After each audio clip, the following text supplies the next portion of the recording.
जो है क्या कहना चाहेंगे इस पूरे मामले को? ये दिवाली के मौके पे ये जो घटना हुई है बहुत दर्दनाक घटना है, दुखमय घटना है और जितना हम इस पे अपनी संवेदना दे सके उससे शब्द नहीं है हमारे पास। और अब बात ये है कि प्रशासन का मुद्दा है, जो आपने मुद्दा उठाया है कि भाई सिलेंडर ब्लास्ट हुआ है या इसमें कोई विस्फोटक था, ये एक जांच का विषय है जो FSL टीम वगैरह प्रशासन ने बुलाई है। एसडीएम साहब भी हैं, डिप्टी साहब भी हैं, इन्होंने ये आश्वासन दिया है कि अभी वो जांच टीम आ जाएगी और हम उस नतीजे पे पहुंच पाएंगे टीम के अनुसार कि भाई ये किस कारण से घटना हुई है। अब ये घटना हो चुकी है, क्योंकि हो चुकी है, अब इसमें लिपापोती का कोई सवाल नहीं होना चाहिए।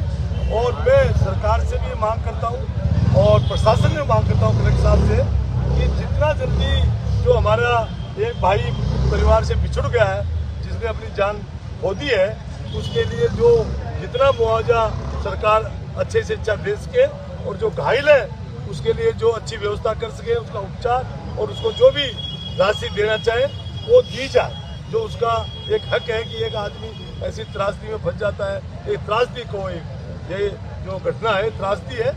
तो अब ये छोटी या बड़ी का सवाल नहीं है, उसने अपनी एक ने जान खोई है, एक ने अपना शरीर जो है काफ़ी उसका जला हुआ है, उसका दबा हुआ है, जैसा भी है।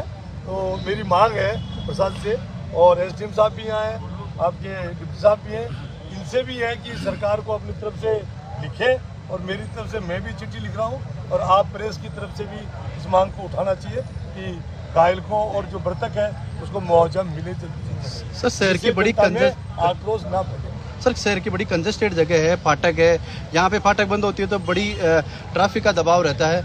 तो हो सकता है सर अगर फाटक बंद होती तो यहाँ पे बहुत बड़ी जनहानि हो सकती थी, लेकिन समय रहते कि कुछ लोग यहाँ से निकल गए जिससे एक बड़ा हादसा भी निकला। लेकिन यहाँ पे जो कैजुअल्टी हुई है उसको लेकर क्या कहेंगे सर?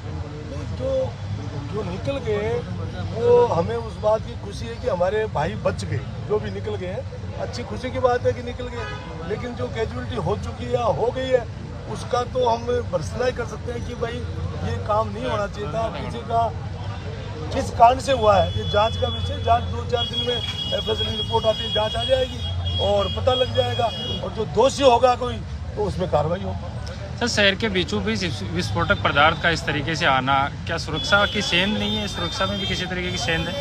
देखिए ये बात आपकी सही है कि अभी पिछली बार ये घटना हुई अपने बस वाली जी सर, और ये हुई और ये दुर्भाग्य है, हमारे प्रदेश का दुर्भाग्य समझो आप कि जलने की घटनाएं इन 2-3 महीनों में बहुत ज़्यादा, कल एक ट्रेन में भी हुई है जो गरीब रथ है शायद उसमें भी होगी में 2-3 में आग लगी और राजस्थान में 3-4 घटनाएं लगातार हो गई है तो व्याप्त है कि भाई विस्फोटक आ रहे हैं जा रहे हैं, प्रशासन ध्यान नहीं दे रहा है। तो ये प्रशासन का भी विषय है। लोग ये सोचते हैं कि प्रशासन सही तरह से मुस्तैद नहीं है या ध्यान दे नहीं पा रहा है, लेकिन ये हम लोगों का भी दायित्व है, यानी जो आदमी ये काम कर रहे हैं उनका भी दायित्व है कि ऐसी काम ना करें जिससे हमारे भाइयों के बीच में ये जो भाई है वो जनहानि के रूप में चले जाए। सर मुआवजे के साथ क्या जिन लोगों ने विस्फोटक पदार्थ यहाँ तक पहुँचाया है, किसके द्वारा यहाँ तक पहुँचा है, क्या उन पर भी कार्रवाई होनी? बिल्कुल कार्रवाई,